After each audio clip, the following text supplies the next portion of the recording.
Hi, I'm Denise Gideon, and we're here to introduce the Student Athlete Advisory Committee's Players of the Month, and we're here today first off with men's golfer JT Poston. JT, congratulations on being named the first of the year's Player of the Month by SAAC. Thank you. Tell us a little bit about what it means to be chosen by your peers. I know you're a SAAC member, so you're kind of involved in the process anyway.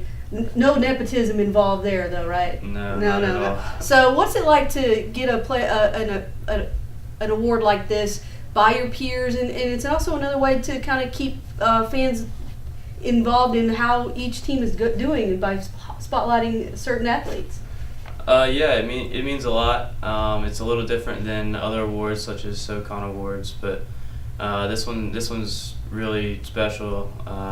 It means that all the other student athletes in SAAC, they've gained a little bit of respect from you, I guess. It's not just like SOCON is normally just results oriented, and I guess this is a little more than that, so it means a lot. Well, as someone has just said recently, you've been tearing it up on the golf course. You've won a couple of tournaments, and the team is doing really well. Can you talk a little bit about your play, the team's play, and then under a new head coach in Coach Brian Odom? Yeah, obviously a really good start to the year. I couldn't ask for any better. Won the first two events, and the team played well. There's still a lot of potential, a lot of room for improvement too, which is pretty exciting. And Coach Odom is really good. He has a lot of playing experience in college, had a lot of success in college when he was there, and coaching experience. And so he's made a big difference in his first month and a half, 2 months here, and so we're really excited to have him.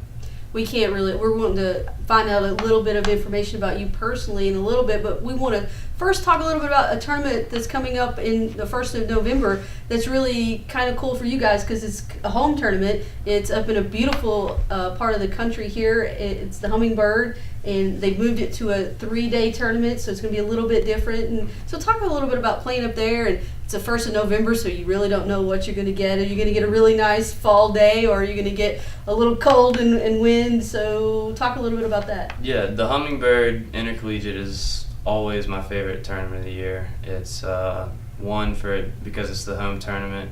Got a lot of family members that can come up and watch, a lot of friends from here at school, and a lot of support from the members at Sapphire Valley and the athletic department here. It means a lot. And like you said, November, the weather can be a little questionable, but we've been lucky the last couple years to get good weather, and this year's the first year. It's a 3-day tournament, so we're pretty excited about it. It's going to be fun.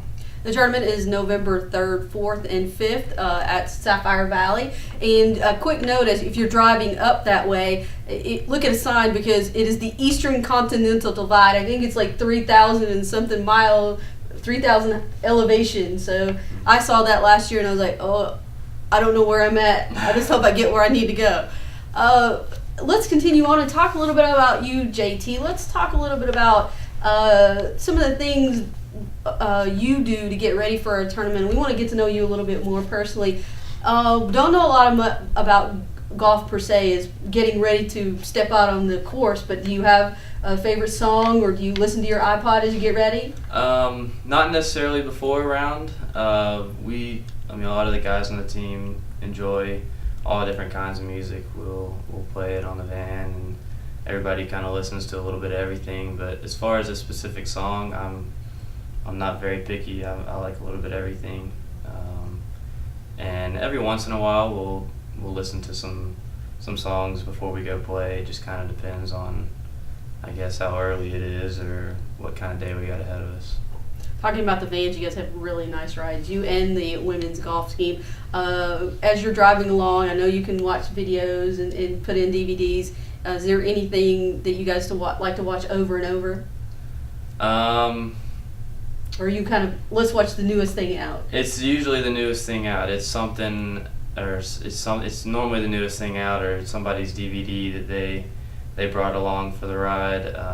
Sometimes it's just comedy, YouTube videos, something. Pretty much you name it, we try to figure out a way to get it on the van and entertain ourselves for some of the drives. It's nice too. It has Wi-Fi, right? It does. We just installed the Wi-Fi this semester, so it's awesome. It I'm makes a not big feeling difference. really sad about your long trips that you have to take. No, not at all. You shouldn't. Talking about long trips, we're going to close out by just kind of asking you, what's been one of your favorite trips? It can either be this fall or one you've taken in your time here.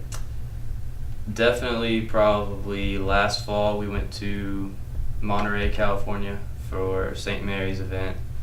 Nobody had ever been out to California or that far west before, and to be able to do that trip with your teammates, playing a really good golf tournament in the St. Mary's Invitational, and we played well that week too. I think I finished tied for 4th individually. The team finished top 5, I'm pretty sure. I can't remember the exact finish, but I know it was a good finish. We played well, and we felt good about how we played and beat a lot of good big golf programs out there, so it was a lot of fun. Well, fans, if you're wondering how they actually did, because JT can't remember, you can always go on catamountsports.com and look in the archive, and also look ahead to some of the things that they have coming up. And JT, we appreciate you coming by and letting us speak to you, and congratulations on being this month's SAAC Student Athlete of the Month. Thank you. It was really nice getting a chance to talk with JT Poston, our male Student Athlete of the Month for SAAC, and now we're here with Kelly Pennell, the female Student Athlete of the Month for SAAC. Kelly, thanks for coming by. You're welcome. Kelly, what was it like to know that you were given this award for Student Athlete of the Month for mostly your play in September, and know that you were nominated by your coaches, and then the SAAC members came together and voted, and they voted you as the female Student Athlete of the Month, which means that of all the females that are playing this in the fall, they thought your play in September was the most standout or the most stellar. It was good to know that I was nominated by my coaches and peers, because they're the ones that I'm around the most. It was good to know that I was worthy of that award. You talk about being worthy. That's a nice word to say, how your play was in September. Your first 4 goals of your career were in the month of September. Your play was instrumental in some really key wins for the month of September. What was it like for you to score your first goal as a Catamount, and then to see, the first 3 or 4 of them were the first 3 or 4 goals of a game for the team in that month? I was really excited about my first goal. I got off to a good start. They were all kind of give me goals, but I did place them. But it was nice to know that I got off on a good start. Now that people kind of know that you're leading us in goals and top 2 in assists and leading us in points, a lot of teams now are really keying on you. So what are you doing, and what's the team doing to kind of find an opening for you to get those goals? Well, we do play with 2 up top, and we're looking to combine a lot, so it's not just about finding my feet, because we have plenty of forwards to help us that can also score as well.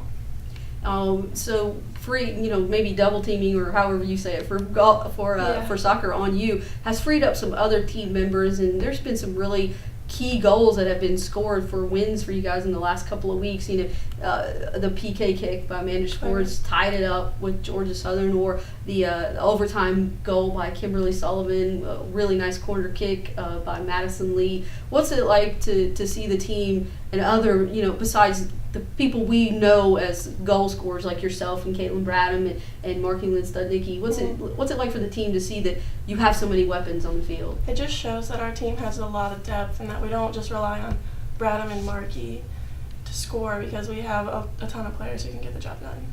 Well, we want to talk a little bit about some fun things to kind of get to know who Kelly Pennell is. Okay. First off, a conversation we have a lot in the press box is you are deceptively tall. What is your say about that? I actually don't feel like I'm that tall. When I look at people, some girls are taller than me. I don't feel that tall, but according to our team, I am one of the tallest players. That's what we talk about. We you look at her and you think, okay, Kelly's just an average height, and then you get close to her, and it's not just because I'm a short person. And then we're like, well, she's kind of tall. I know. I don't really think about it that much, because a lot of the short girls are the quicker ones, so it's just, I don't think about it.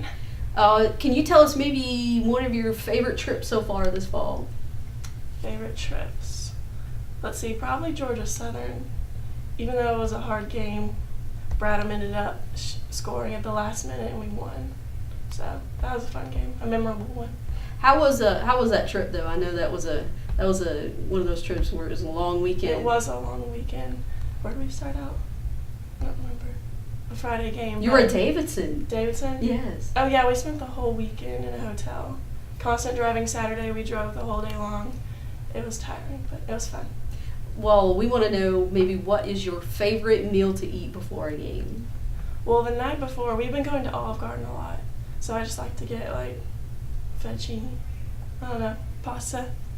What is there? If you've scored a few goals in a row and you've eaten a certain food, do you try to keep? Are you kind of superstitious like that? I am kind of superstitious. I watch what I eat before games and try to keep it carbs and not eat like candy and stuff. Well, we want to know one more thing about rituals. Do you have a certain song, or does the team have a certain song they have to listen to before they go out on the field? We don't have a certain song, but we do have a team ritual, but it's a secret. Well, we're going to ask about a secret, and we're going to see if you're going to tell us. You're probably not going to. Okay. KKSB. I cannot tell you what that means. I don't know how long it's been in our little family, but it's been there for a while. Do you get thrown out of soccer if you told us? Probably. I probably would. I've tried and nobody else. No, you're never going to get an answer. The last question is about this weekend. It's kind of a special weekend. Yes. You got Parents' Day on Friday Mm-hmm. when you play Furman. Yes. And then it's Senior Day It is. on Sunday when we play Wofford. How emotional is that weekend going to be for the whole team? Well, it's going to be emotional because we do need the wins. We do kind of need both the wins. But Friday night, Furman's first at the moment, I think. So they're going to be They've only had one loss. Yeah, they're going to be a tough team to beat, but all the parents being there will help us play better. It'll just be like a support, and having a lot more fans helps us play better. And then Sunday is Senior Day, saying goodbye to 4 seniors. I know, it's going to be tough, but it being Senior Day and Parents Weekend, I feel like we'll pull it together. Well, we're going to ask you a secret question. Okay. Besides KKSB, which you won't tell us. These 4 seniors are your head coach, Chad Miller's seniors he brought in. Yes. These are his. Mm-hmm. Do you think he'll cry? Yes, I think he will. Yeah, they're special to him. Well, we're going to keep out and look out on Sunday on see if Chad Miller cries. But Friday is at 7 p.m. Yes. And Sunday is at 2 p.m. Sunday is also a 90s throwback because all these seniors will be the first seniors to graduate from their 1990s babies. They were born in 1990, so they'll be first ones from the 90s to graduate. So come on out and see the soccer team, and we want to thank Kelly Pennell and JT Poston for coming by and congratulate them on being the SAAC Student Athletes of the Month.